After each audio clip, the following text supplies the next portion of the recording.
دوسری بات یہ سمجھیں کہ حج جو ہے یہ ایک مقدس فریضہ ہے، اللہ نے فرض کیا اور زندگی میں ایک دفعہ فرض ہے۔ لیکن فرض کس پہ ہے؟ پہلی شرط کیا ہے؟ مسلمان ہو، اگر کافر ہے تو کوئی فرض نہیں۔ دوسری بات یہ ہے کہ عاقل ہو، اگر پاگل ہے تو کوئی حج فرض نہیں۔ تیسری بات یہ ہے کہ بالغ ہو، اگر نابالغ ہے تو کوئی حج فرض نہیں۔ اس کا نفلی حج تو ہو جائے گا، وہ تو دودھ پیتے بچے کا بھی حج ہو جائے گا، لیکن حج فرض ادا نہیں ہوگا جب تک بالغ نہ ہو۔ اور چوتھی شرط یہ ہے کہ وہ ذی استطاعت ہو۔ کیا معنی؟ اتنا پیسہ ہو کہ اپنے گھر سے باعزت طریقے سے مکہ آ کے حج کے مقامات، کرایہ وغیرہ سب طاقت ہو، اس پہ حج فرض۔ اسی طرح میری بیٹیوں پر بھی حج فرض ہے، لیکن اگر محرم نہ ہو تو عورت سفر نہیں کر سکتی۔ بغیر محرم کے جب تک محرم نہ ملے وہ گناہگار نہیں ہوگی۔ اچھا، اگر ایک عورت شادی شدہ ہے لیکن شوہر غریب ہے، بیوی صاحب استطاعت ہے، تو اب بیوی کو چاہیے کہ خامن کا خرچہ بھی برداشت کرے اور اس کو ساتھ لے کے جائے۔ تو یہ ایک اچھی طرح سے مسئلہ سمجھ لیں۔ تیسری بات یہ بھی یاد رکھ لیں کہ یہ جو آج کل ہر بندہ عام جھگڑے میں ہے کہ اچھا جی بال کٹاؤں نہ کٹاؤں، ناخن کاٹوں نہ کاٹوں، بدن کی صفائی کروں نہ یہ عجیب سی بات ہے۔ بات کو سمجھو، یہ مسئلہ یہاں کے لیے نہیں ہے۔ یہاں تو اب جو عمرے پہ آ رہے ہیں تمتع والے اس طرح نہیں پھروائیں گے۔ یہ مسائل ہیں، یعنی مکہ کے علاوہ جو لوگ ہیں، دوسری شہروں میں رہتے ہیں، حج پہ نہیں آ رہے اور انہوں نے قربانی بھی کرنی ہے، تو ان کے لیے بھی افضل یہ ہے کہ یکم ذی الحج کے بعد نہ ناخن کاٹیں، نہ بال کاٹیں، نہ زیر ناف بالوں کی صفائی کریں، تاکہ کم از کم وہ حاجیوں کی شکل تو بنا لینا، کہ جیسے حاجی ناخن نہیں کاٹے گا، حاجی احرام میں کچھ خوشبو نہیں لگائے گا، وہ بھی احترام کر لیں، تاکہ اسی وجہ سے شاید اللہ ان کو بھی حج نصیب کر دے۔ باقی جو آدمی حج پہ آ رہا ہے، عمرے والا ہے، اسے تو سر منڈانا ہے، اس کے لیے تو کوئی مجبوری نہیں۔ اچھا، جیسے اس میں ہے کہ نہ کرے تو احرام سے پہلے غسل کرنا، حجامت کرنا، بدن کی صفائی کرنا، وہ بھی تو سنت ہے۔ تو اس لیے بہرحال مسئلوں کو سمجھا کریں، مسائل کو ملا نہ دیا کریں، گڑبڑ نہ کیا کریں۔ اور تیسری بات یہ ہے کہ موٹی موٹی بات یاد رکھ لیں کہ سب سے پہلے میری درخواست یہ ہے کہ تمام بھائی دن میں، رات میں، تنہائی میں، گھر میں، ہوٹل میں، حرم میں، جب موقع ملے 2 رکعت اسی نیت سے پڑھیں، توبہ کے لیے، استغفار کے لیے۔ 2 رکعت نماز پڑھ کے اللہ کے آگے گڑ گڑا کے رو رو کے استغفار کریں، گناہوں سے توبہ کریں، اللہ سے معافی مانگیں۔ سب سے پہلے تو شرک و بدعت سے توبہ کریں۔ اگر مشرک ہے تو اس کا حج قبول نہیں ہوگا، اگر وہ صاحب بدعت ہے تو وہ بھی گناہگار ہے۔ اس لیے دعا یہ کریں کہ اللہ ہماری شرک سے توبہ، شرک جلی سے توبہ، شرک خفی سے توبہ، ہماری بدعات سے توبہ، گناہوں سے توبہ، معاصی سے توبہ۔ اور دوسری بات یہ یاد رکھیں کہ اگر تم نے کسی کا حق دینا ہے، پیسہ دینا ہے، قرضہ دینا ہے، اللہ کے حرم میں نیت کر لو کہ یا اللہ میں ادا کروں گا اور مجھے ادا کرنے کی توفیق دے۔ اس کو بھی اطلاع کر دو کہ بھئی میں نے فیصلہ کیا ہے تیرا قرضہ میں دوں گا، لیکن اللہ تعالیٰ مجھے توفیق دے، اگر معاف کر سکتے ہو تو مہربانی، لیکن ورنہ میں آ کے ہر حال میں تمہیں قرضہ دوں گا۔ توبہ کرنے کے بعد تیسری بات یہ یاد رکھیں کہ سب سے ضروری چیز ہے نیت۔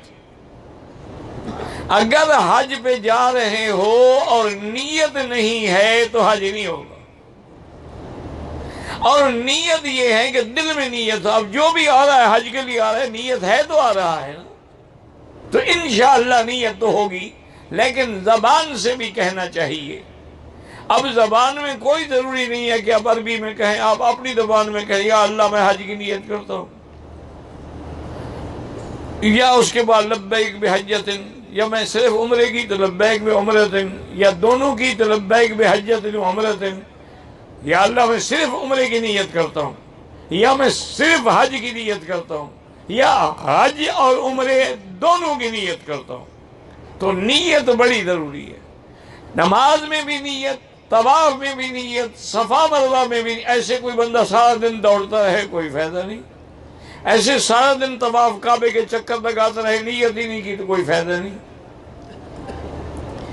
اور اسی لیے سب سے افضل یہ ہے، ایک تو ہے نیت، نیت کے بعد دوسری چیز جو ہے وہ ہے تلبیہ۔ تلبیہ کا کیا معنی؟ لبیک اللہم لبیک، مرد زور سے پڑھیں، عورتیں آہستہ پڑھیں، اور کم از کم 3 دفعہ پڑھیں، لبیک اللہم لبیک، لبیک لا شریک لک لبیک، ان الحمد والنعمت لک والملک لا شریک لک، وصلی اللہ تعالی علی خیر خلقہ سیدنا محمد وعلی آلہ واصحابہ اجمعین، اللہم انا نسألک رضاک والجنت ونعوذ بک من سخطک والنار۔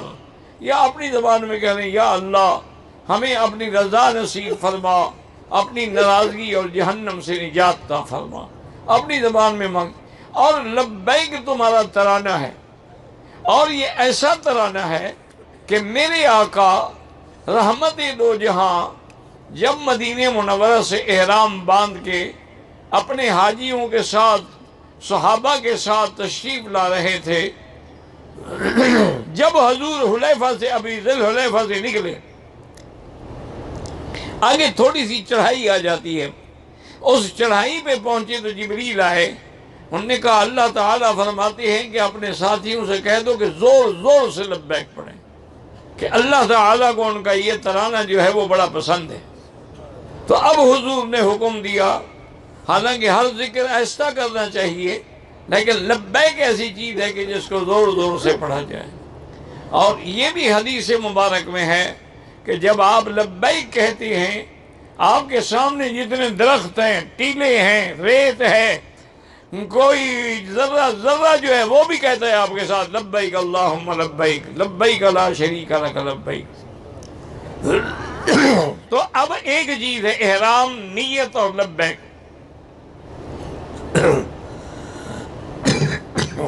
اچھا، احرام کا بھی مسئلہ سمجھ لیں، مردوں کے لیے افضل ہے کہ 2 چادریں ہوں، سفید ہوں اور سلی ہوئی نہ ہوں، یہ افضل ہے۔ اگر کسی کے پاس لنگی ہے، وہ لنگی باندھ لیتا ہے، کوئی بات نہیں، تولیہ ہے تولیہ باندھ لیتا ہے، کسی کے پاس ہے ہی ایک چادر، وہ ایک چادر باندھ لیتا ہے، یہ کوئی ایسا مسئلہ نہیں۔ افضل یہی ہے کہ سلا ہوا بھی نہ ہو اور سفید۔ باقی احرام کی چادر جیسے آپ ویسے چادر باندھیں اسی طرح باندھیں گے، وہ کوئی نرالا طریقہ نہیں ہے اس کا۔ اور اگر آپ کو چادر کے اوپر پیٹی باندھنی ہے وہ بھی آپ باندھ سکتے ہیں، یا ہنیانی جو پیسوں کے لیے ہوتی ہے وہ بھی باندھ سکتے ہیں، گلے میں بھی تھیلا لٹکا سکتے ہیں، سر پہ سامان کی گٹھڑی بھی رکھ سکتے ہیں، چھتری کے سائے میں بھی آ سکتے ہیں، ہاتھ میں گھڑی بھی پہن سکتے ہیں، دھوپ کی اینک بھی لگا سکتے ہیں۔ اسی طریقے سے جوتا وہ پہنیں گے جس کی اوپر والی ہڈی بھی اور ٹخنے بھی ظاہر ہوں۔ اگر کسی کے پاس نہیں ہے تو فرمایا جو جوتا ہے اسی کو دبا دو، اس کو دبا کے گویا کہ چپل بنا دو، تو اسی میں پہن کے اپنا حج کر لو۔ تو اس لیے ہمیشہ یاد رکھیں کہ باقی میری بیٹیاں جو ہیں، عورتیں جو ہیں، ان کا کوئی احرام نہیں ہوتا، جو کپڑے پہنے ہوئے ہیں اسی میں وہ نیت کر سکتی ہیں۔ وہ تو حالت احرام کے اندر یعنی جرابیں بھی پہن سکتی ہیں، بند جوتے بھی پہن سکتی ہیں، دستانے بھی پہن سکتی ہیں، ہاتھوں میں زیور بھی پہن سکتی ہیں، ان کے لیے کوئی منع نہیں ہے، وہ سب کچھ۔ اگر سر پہ رومال باندھیں گے تو احتیاط ہے کہ بال نہ کھلیں، یہ احرام نہیں ہے، یاد رکھو۔ بہت ساری میری بیٹیاں غلطی کرتی ہیں کہ ہمارا احرام بندھا ہوا ہے، اب اس کو ہم نے کھولنا نہیں ہے، اگر کھل گیا تو ہمارا حج بھاگ جائے گا، بندھا ہوا ہے بالوں کے اندر۔ اور وہ ایسی بے وقوفی کرتی ہیں کہ نماز کا بس مسا جو کریں، مسا بھی کپڑے کے اوپر کر رہی ہوتی ہیں، نہ وضو ہوگا، نہ نماز ہوگی، نہ طواف ہوگا۔ ان کو وہ کپڑا کھولنا ہوگا، کھول کے مسا کرنا ہوگا، پھر باندھ لو، کوئی مسئلہ نہیں ہے۔ لیکن بغیر کھولے ہوئے اگر کپڑے کے اوپر مسا کرو تو پھر بالکل جائز نہیں، کسی بھی حالت میں۔ ہاں اگر ایک آدمی کو زخم ہے، اس کی پٹی بندھی ہوئی ہے، وہ تو پٹی پہ مسا کر سکتا ہے، یہ کوئی زخم تو ہے ہی نہیں۔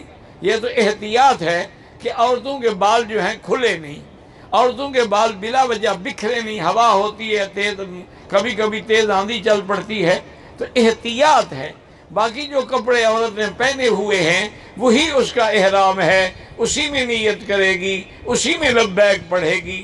اور دوسرا یہ ہے کہ اس کو چاہیے کہ چادر جو ہے لمبی ہو تاکہ اس کو آگے کھینچ لیں، تاکہ چہرے کے آگے آ جائے، پردہ بھی رہے اور کپڑا چہرے کو بھی نہ لگے۔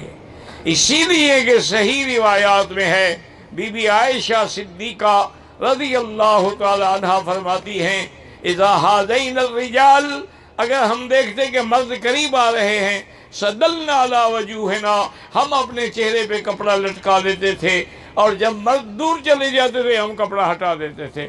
تو یہ ضرورت ہے، یہ نہیں ہے کہ نقاب باندھے، اور یہ بھی کوئی ضروری نہیں ہے کہ پی کیپ لگائے یا کوئی ہیٹ پہنے اور فلاں کرے، کوئی نہیں، صرف کپڑا آگے کھینچ لو، یہ کوئی مسئلہ ہی نہیں ہے۔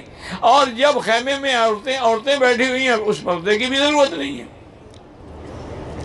ہاں اگر مرد ہیں تو پھر پردہ ضروری ہے اور لازمی ہے، اور کوئی عورت جو ہے وہ بغیر محرم کے سفر نہ کرے۔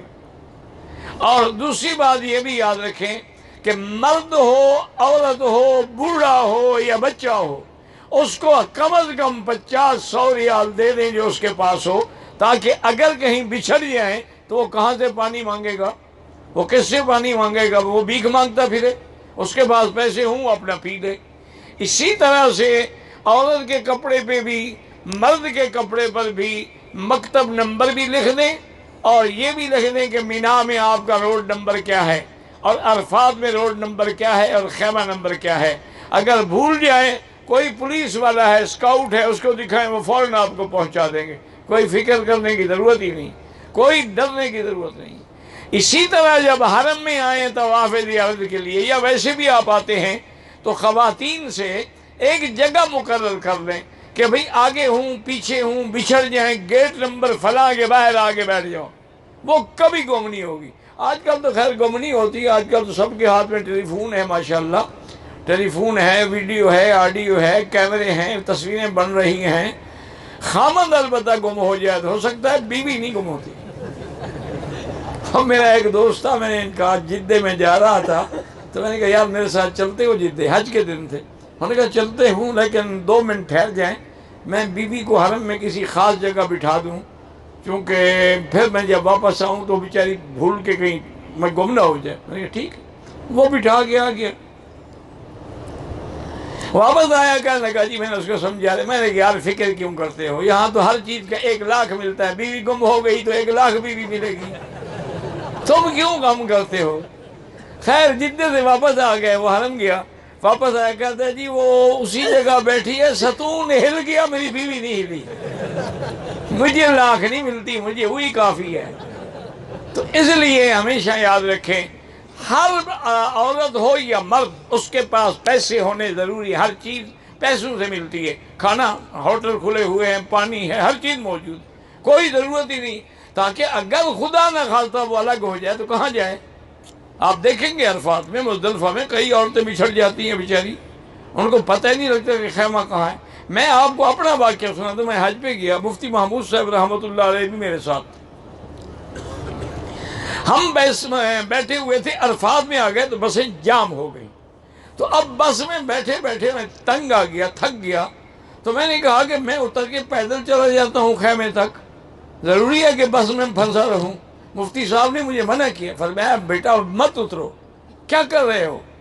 میں نے کہا حضرت کیا، گم ہو جاؤ گے۔ میں نے کہا اللہ کے بندے، میں مکے میں پیدا ہوا، انہیں گلیوں میں میری زندگی گزری ہے، ہر ہفتے اتوار یا جمعہ رات کو جب چھٹی ہوتی تھی ہم مینا عرفات کے گہوے پہ آ کے رات گزارتے تھے، میں گم ہو جاؤں گا؟